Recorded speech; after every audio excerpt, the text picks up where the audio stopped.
Assalamualaikum warahmatullahi wabarakatuh. Kami dari kelompok 5 akan mempresentasikan tentang manajemen dan pengambilan keputusan.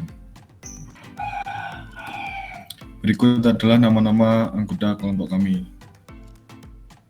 Yang pertama ada fungsi manajemen. Manajer pertanian khususnya di bidang peternakan dan pertanian memiliki banyak fungsi, namun fungsinya membedakan seorang manajer dan seorang pekerja biasa, yang mana seorang manajer banyak melibatkan pemikiran dan penilaian. Fungsi manajemen sendiri terdiri dari 4, yaitu yang pertama ada perencanaan. Perencanaan merupakan fungsi manajemen yang paling mendasar, yaitu memiliki tindakan, kebijakan, atau prosedur.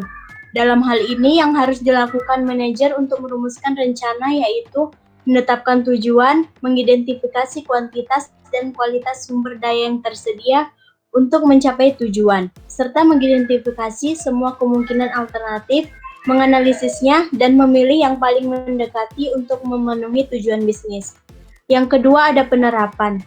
Langkah-langkah yang sesuai dari fungsi implementasi yaitu memperoleh sumber daya dan bahan yang diperlukan untuk menjalankan rencana, serta mengawasi keseluruhan proses sehingga proses penerapan dari perencanaan dapat terkoordinasi dengan baik. Selanjutnya ada kontrol. Fungsi pengendalian atau kontrol sendiri yaitu untuk memastikan bahwa kegiatan yang dilakukan sesuai dengan rencana yang telah ditetapkan. Dan apabila ada yang tidak sesuai, fungsi kontrol di sini yaitu memberi peringatan dini sehingga untuk selanjutnya dapat dilakukan penyesuaian kembali. Yang keempat ada pengaturan. Apabila hasil dari seluruh proses kegiatan tidak mencapai tujuan, maka dalam hal ini perlu dilakukan peninjauan masalah yang menjadi kendala, baik dari segi teknologi maupun dari perusahaan itu sendiri. Tahapan-tahapan tersebut di atas merupakan hal-hal yang harus dilakukan untuk mencapai tujuan suatu perusahaan atau organisasi dengan memanfaatkan sumber daya yang dimiliki perusahaan atau organisasi melalui kerjasama para anggota secara efektif dan efisien. Manajemen pertanian dibagi menjadi 2 kategori besar, yaitu strategis dan taktis.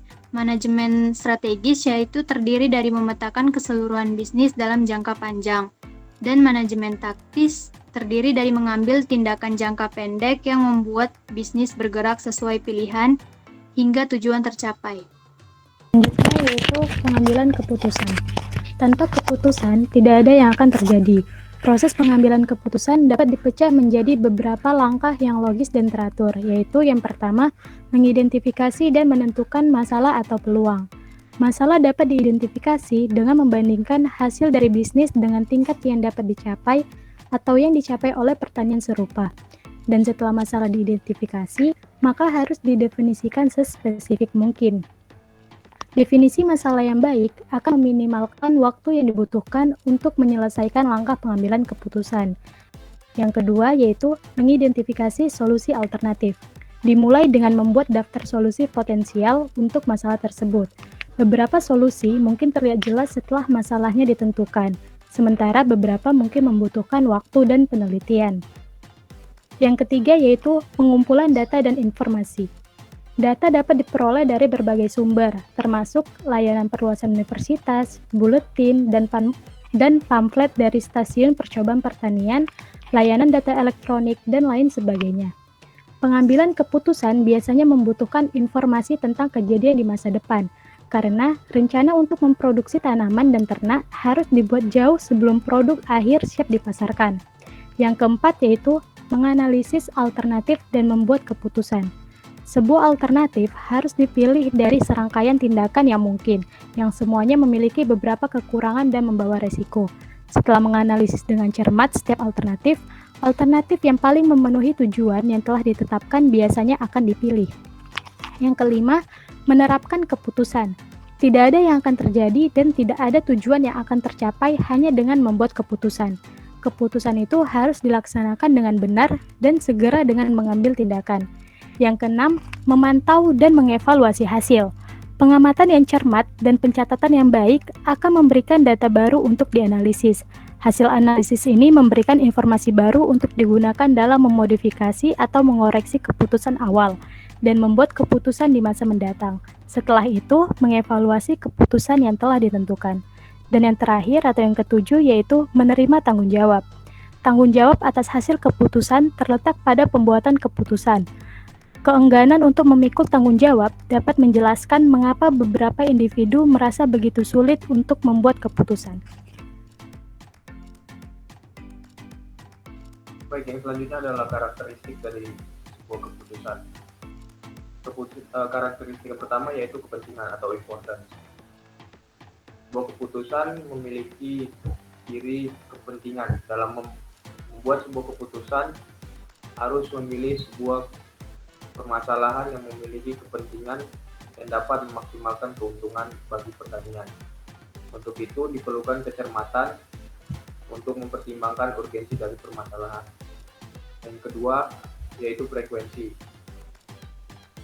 Frekuensi itu mempertimbangkan beberapa kali jumlah kesempatan yang dapat diperoleh. Dalam beberapa permasalahan, terkadang seseorang hanya dapat membuat keputusan sekali saja.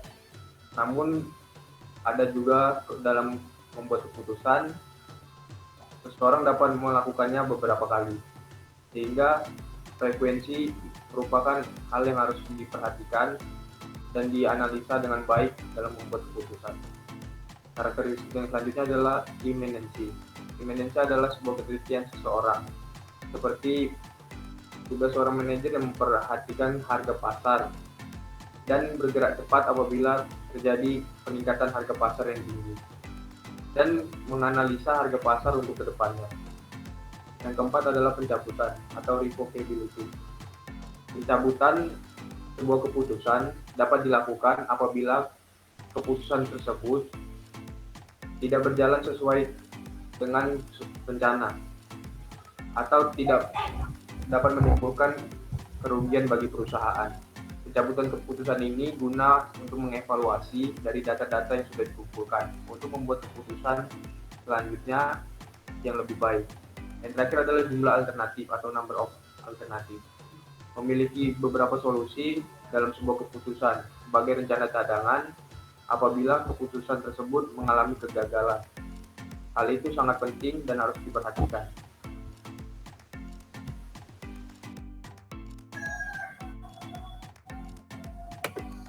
Yang selanjutnya adalah pengambilan keputusan di bidang pertanian.